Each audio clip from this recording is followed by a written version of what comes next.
Intentas e intentas hacer un cambio, pero las cosas no suceden. Dices, no voy a caer en esto, pero terminas cayendo. Y así se repite un ciclo repetitivo de te levantas, te caes, te levantas, te caes. Y hoy te compartiré qué es aquello que se debe trabajar o atender para lograr realmente un cambio. Hola, ¿qué tal amigos? ¿Cómo están? Bienvenidos a un nuevo video. Aquí estamos, video diario, con el fin de aportarte un concepto, una idea que va a seguro transformar tu vida.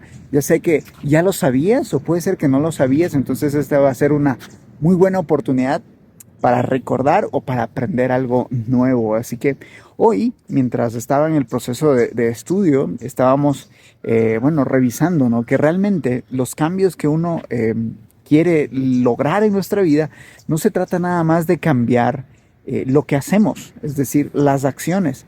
Porque en muchas ocasiones, bueno, la mayoría de ocasiones, por no decir todas, cuando trabajamos solo en lo que hacemos, si bien es cierto, podemos hacer un cambio, pero un cambio, como lo llamarían, un cambio de primer orden, un cambio de solamente la acción en sí, pero con el paso del tiempo se vuelve a caer, es decir, no se cambia realmente de raíz, sino solo es un momento nada más del cambio. Lo importante aquí es entender que no solamente se trata de lo que uno hace en acciones, sino entender qué es lo que sucede en nuestra mente para que llegue a suceder lo que sucede. Y sabes que en nuestro cerebro hay algo que, bueno, se llaman conexiones neuronales.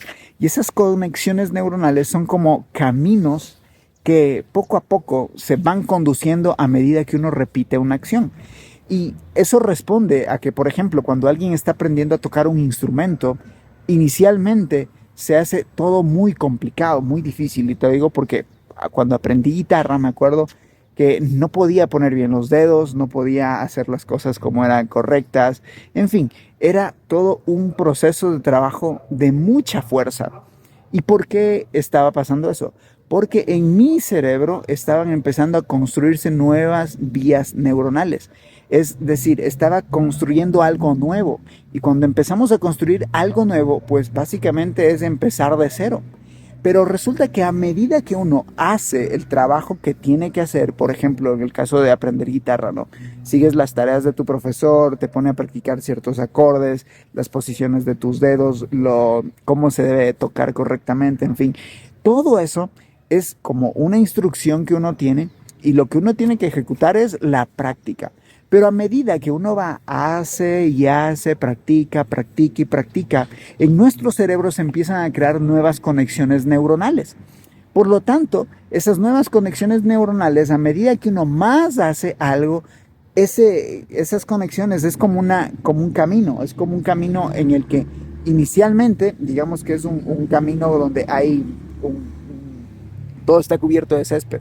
Entonces no hay una ruta clara, pero a medida que uno va practicando, mientras más va pisando una ruta en específico, resulta que el césped se va desapareciendo y ahora se va creando ¿qué? Un camino. Y cuanto más uno repita el proceso de caminar por ese césped, ahora ese camino se hace cada vez más claro, cada vez más ancho y obviamente uno puede transitar con claridad por dónde tiene que ir, hablando en el camino por la ruta del césped, ¿no? Entonces, así es como pasa en nuestro cerebro. Por lo tanto, cuando nosotros queremos hacer esos cambios de hábitos, el cambio de pensamiento, de manera de ver las cosas y todo eso, es un proceso que cuesta tiempo, que toma tiempo. Y sabes, esto no es solo un asunto teórico y que lo que dicen los neurólogos o los psicólogos y todo esto, que de por sí es lo que dicen, pero hay una evidencia en la Biblia que habla de que realmente es así. Y esto hace mucho tiempo, mucha gente decía, no, el cerebro no puede cambiar, ya una vez que está así, no puede cambiar, no puede crecer, no puede hacer ajustes. Pero hace 20 años empezaron a darse cuenta que en nuestro cerebro hay algo que se llama la neuroplasticidad. Es decir, que puede haber un cambio, que se puede hacer nuevas cosas en nuestro cerebro. No está todo sellado de que, no hay cómo hacer y ahí queda. En lo absoluto, no es así. Y la Biblia en Romanos 12:2 nos dice algo muy relacionado con esto. Y esto fue escrito hace más de 1900 años. Entonces, a ver, hay que ponerle atención. Si esto fue escrito hace más de 1900 años, es porque, hey, este es un principio que ya ha funcionado a lo largo no solo de décadas, sino de milenios, ¿sí? Más de 1900 años, como te digo. Y dice así en Romanos 12:2. Dice, no imiten las conductas ni las costumbres de este mundo. Más bien, dejen que Dios los transforme en personas nuevas. ¿Y cómo lo va a hacer? Al cambiarles la manera de pensar. Entonces, al cambiar la manera de pensar, vamos a aprender, dice, van a aprender a conocer la voluntad de Dios para ustedes, la cual es buena, es agradable y es perfecta. Eso está en Romanos 12:2. Y es uno de los versículos que a mí personalmente me encantan, me apasiona, me encanta tanto, porque describe el proceso que uno tiene que llevar a cabo para poder lograr un cambio. Y es que si estoy queriendo cambiar en algo es porque eso que quiero cambiar no está bien. Es porque es algo que no está dándose de la manera correcta. Hay una mejor manera de hacer las cosas. Por ejemplo, el cambio del patrón de hábitos, ¿no? El cambio de la adicción a la pornografía. Eso no es algo totalmente, pues no es para nada agradable, para nada saludable, para nada beneficioso para la vida de un ser humano, para nadie. Entonces, ¿qué es lo que debemos entender? Es que ese patrón es un patrón que lo hace mucha gente. Y no quiere decir que porque lo haga mucha gente es algo correcto. Es más, preocúpate cuando estás haciendo algo que todo el mundo lo hace. ¿Por qué? No siempre es lo correcto. Entonces, hay que tomar en cuenta de que aquello que nosotros queremos hacer y que es diferente, probablemente requiera que nosotros salgamos de las masas, salgamos de lo que todo el mundo está haciendo, dejemos de hacer eso y ahora nos renovemos, trabajemos en nuestra renovación interior. Y dice que vamos a poder conocer eso nuevo cuando nosotros trabajamos en nuestro pensamiento, en nuestra renovación de la mente.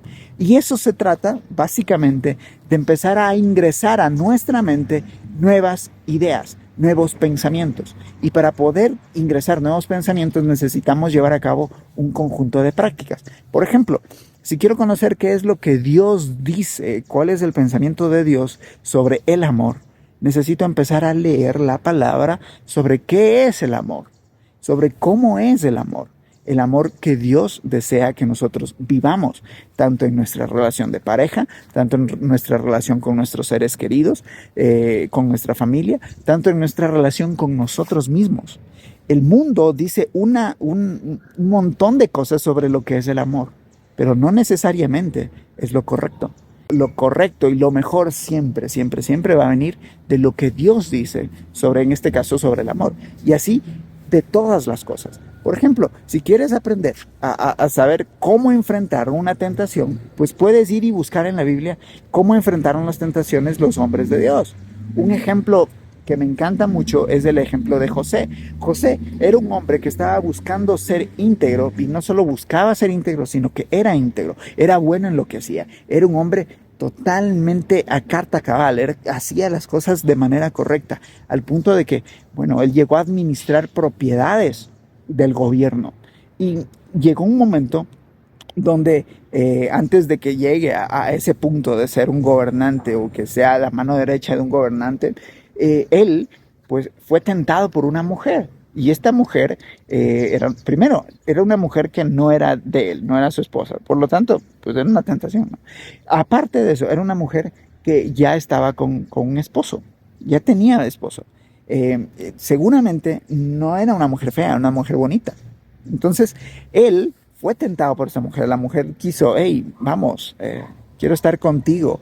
Y así. Y él hizo algo. Él respondió de manera inmediata. Huir de la tentación. Obviamente eso le metió en un problemón, porque la mujer se encaprichó de que cómo a este hombre me va a rechazar. Seguramente fue lo que pensó y bueno, hizo un montón de cosas al punto de que lo mandó a la cárcel. Pero ¿qué es lo que yo te quiero decir? Es que cuando nosotros nos acercamos a la Biblia, a la palabra, podemos encontrar información sobre cómo debemos ser. No se trata nada más de qué hacer, sino de quiénes debemos ser. Y quiénes somos va a determinar qué es lo que hacemos. Por ejemplo, si yo le digo, y he puesto este ejemplo, si yo le digo a alguien que es una persona saludable, una persona que siempre está buscando la manera de ser coherente en su alimentación, una persona atlética, y esa persona yo le digo, hey, vamos a comernos una hamburguesa y papas y un montón de comida chatarra. Él, por conciencia propia, por entendimiento de quién es él va a decir, no, muchas gracias, yo no como eso, porque soy una persona saludable, porque soy esto. Entonces, por consecuencia de quién es, él hace X o Y cosa, toma X o Y decisiones. Entonces, eso solamente se logra con el trabajo de transformar nuestra mente, de renovar nuestra manera de pensar. Así que eso es lo que hoy quiero decirte. Recuerda, ¿quieres lograr un cambio? ¿Quieres ver cosas nuevas en tu vida? Cambia tu manera de pensar, renuévala de manera constante. No te amoldes a lo que todo el mundo está haciendo, sino que amóldate y ve qué es lo que Dios desea que hagas y empieza a cambiar la manera en cómo estás pensando. Así que eso es lo que hoy quería compartirte. Te animo a que recuerdes esto, que no te frustres porque haces y no cambias, sino que es importante que entiendas que no se trata nada más de hacer, se trata de trabajar en nuestro ser, en quiénes somos y cómo estamos pensando. Así que eso es lo que hoy te quería compartir. Te dejo con este video. Cuídate mucho, que Dios te bendiga y nos vemos en un próximo video. Bye bye.